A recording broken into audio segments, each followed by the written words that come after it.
Hey you guys, it's Peter, and welcome to my channel, My So-Called Healthy Life. And if you haven't heard the news, in about a week, this channel is going to become Peterisms, and it's going to be all stories from my life, and all like funny stories and endearing stories, and it's going to be kind of like a living memoir, so to speak. And each one that I read from my old blogs, or each story that I tell and just kind of ad-lib it or tell it off the top of my tongue, those kinds of things will have some kind of like learning experience that I've learned from my own life.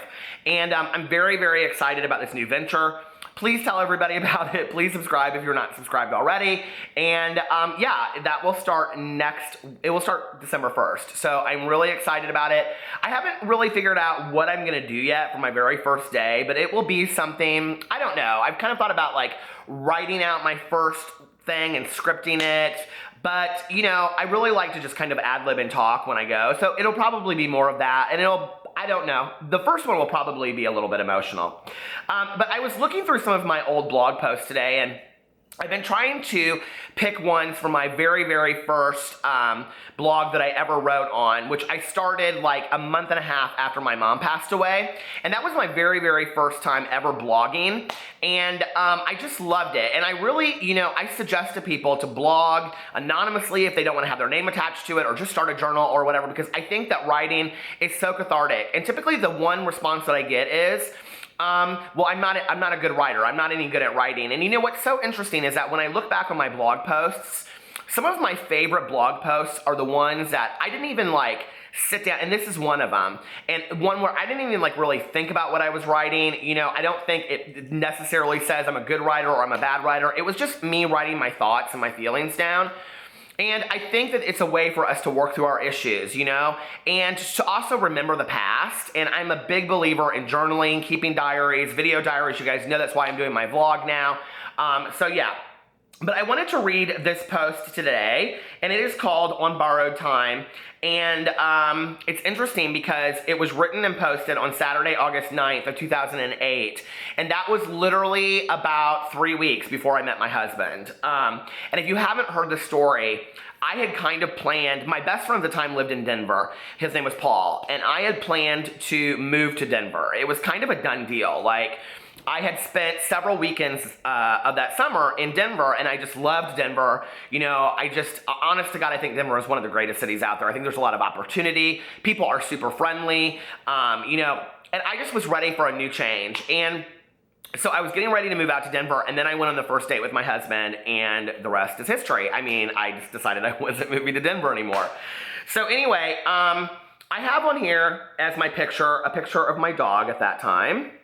And so I will read you this, which is called On Borrowed Time. And that is how I used to end all of my blog entries, because it was something that my mother said on a regular basis. I have been thinking a lot, about death today, my death in particular. Well, actually, that's not true. I've been thinking a lot about my life. It's funny that I'm learning about this journey, that for every thought, there is an opposing thought which resonates within me. Therefore, death makes me think about life. I was thinking about my mom's death tonight, and how on that last night, as we all gathered around her, what her life represented, and if she had been aware that it was the end, would she have been content with how she had spent her time here? I don't think it really matters if someone wins the Nobel Prize, works at Taco Bell all their life, or is a hobo, hopping from train to train, as long as they are fulfilling their dreams and making themselves truly happy. My mom used to always say that we're on borrowed time, and how true that is. I've never realized it more until recently. I was watching my dog the other day. If it's sunny, he likes to sleep in the window, the sun on his back warming him. If it's raining, he likes to sleep on his chair or hidden underneath my comforter on my bed if I allow him. Recently, he's been scurrying under the bed while I sleep, and I can feel him under there messing around. But I look at him and I say, all you do is sleep all day. He perked his little head up and looked at me. I'd already taken him out about 10 times that day, and I wasn't taking him out anytime soon. He looked at me for a second and fell back on his side, sighing. Yeah, I guess if I could just sleep all day, I might, I said, and walked away. He cracks me up. Sometimes I put on Finding Nemo or Charlotte's Web because he likes the sounds of the characters, and that makes him happy. He's content, really content. So maybe I don't need to win the Nobel Prize, but I also don't want to sleep all day. Quite frankly, he doesn't have a lot of options. So today, I've been thinking a lot about what things I want to still achieve in my life, and if I suddenly found myself on my deathbed, would I be content with how things had ended? Because it really was that sudden for my mom. One day she was walking up the hills of the Smoky Mountains, and 2 months later she was in a hospital bed until the day she died. I'm not sure what I want to do. I know I need to finish my book. I would not be okay if I didn't complete that part of my journey. But past that, I think I really just want to make a comfortable home, eat great food, smoke some cigarettes with friends, drink black coffee while standing watching the rain, laughing and crying with friends, having more late night talks on patios, developing strong relationships and memories, and reading some really great books. Well, and probably finding out how the hell Lost is going to end, which I did, by the way. If it ever does. But past that, I think I'll be okay. I think I could die. I think I could die and feel content that I had lived an awesome life. To me, people and relationships make the difference. I had a friend tell me tonight that he had never been in love. Another friend told me last week that she thought the statement, better to have loved and lost than never to have loved at all, was crap. Both make me sad. I've loved, I've lost, and I've won. It's all part of the journey, and I wouldn't trade any of it in. Not one damn second. I've had some awesome times, and if something comes to an end, as much as I hate it, well, that's how it goes. I'm on borrowed time anyway, and I better make the most of it.